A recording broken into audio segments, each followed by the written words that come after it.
yet I suffered not a single scratch. It didn't occur to me in the shock of that moment that I was being watched over, that I had a purpose in my life for which I was being preserved. I know that now. Something else I didn't know was that, having been told by a gynecological consultant that I would never be able to have children, I was pregnant. As wake-up calls go, this one was massive, but still I continued to play my role in what I had been told was normal life and juggled being a working woman, wife and mother. There was no time for reflection and self-knowledge. So because I hadn't heeded the first wake-up call, life gave me a second slap upside the head. As a result of the car accident, I suffered latent trauma 2 years later when my back locked and caused me incredible pain. I couldn't move. This time I had to stop and listen. I had a deep intuitive knowing that mainstream pharmacological and surgical medicine didn't hold the answer. I discovered cranial osteopathy, and from there I was on the road to complementary therapies. As I began to heal my body, I became aware of how much I needed to heal my mind, heart and soul. For the first time, I was aware and listening, two primary lessons I needed to learn to work with sound.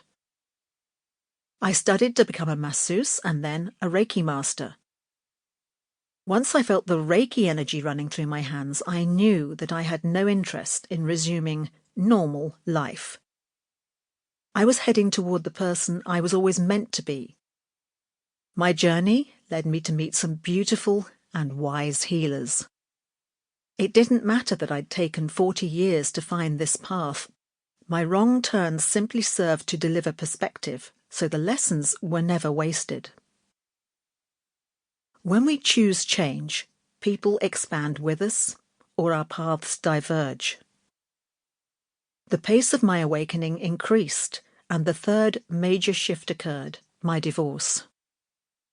To the outside world, it looked like a catastrophe. To me, it felt like being released from the prison of a life where I didn't belong and hadn't known how to escape. I flowed into a new beginning and expanded life using exercise, sound bathing, and energetic vibration. I allowed change and synchronicity to guide me, and above all, I trusted the universe, that all-encompassing vibratory plane of existence that guides us to our unique and authentic life, if only we would tune in and listen. Being prepared to stop and listen is the first step toward sound health. Was it easy? Certainly not. Growth rarely is. However, the alternative of the status quo would have been disastrous. When we listen, the truth can be revealed to us. To discover who I am was a major journey that grew from my awakening.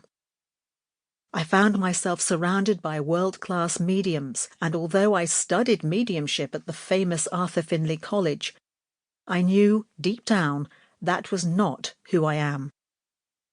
I have spent time in shamanic and Wiccan circles and ceremonies, both of which expanded my connection to our Mother Earth.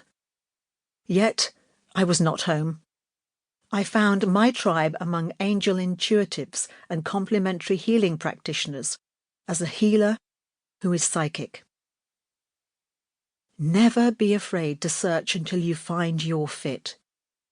I hold qualifications in oral communication, advanced massage technique, ear candling, stress counseling, psychology, meditation, and sound healing. I am a Reiki master and angel intuitive, and I play the flute. Yet, when I am working with a client, I cannot and do not subdivide my treatments by those delineations. I'm a healer. I listen to my clients and bring forth whatever they need that day. It is a case of being in tune. Quote, "When you find your own note, your place in the symphony of life, you will come into holistic resonance and become your own healer. Why? Because everything is vibration."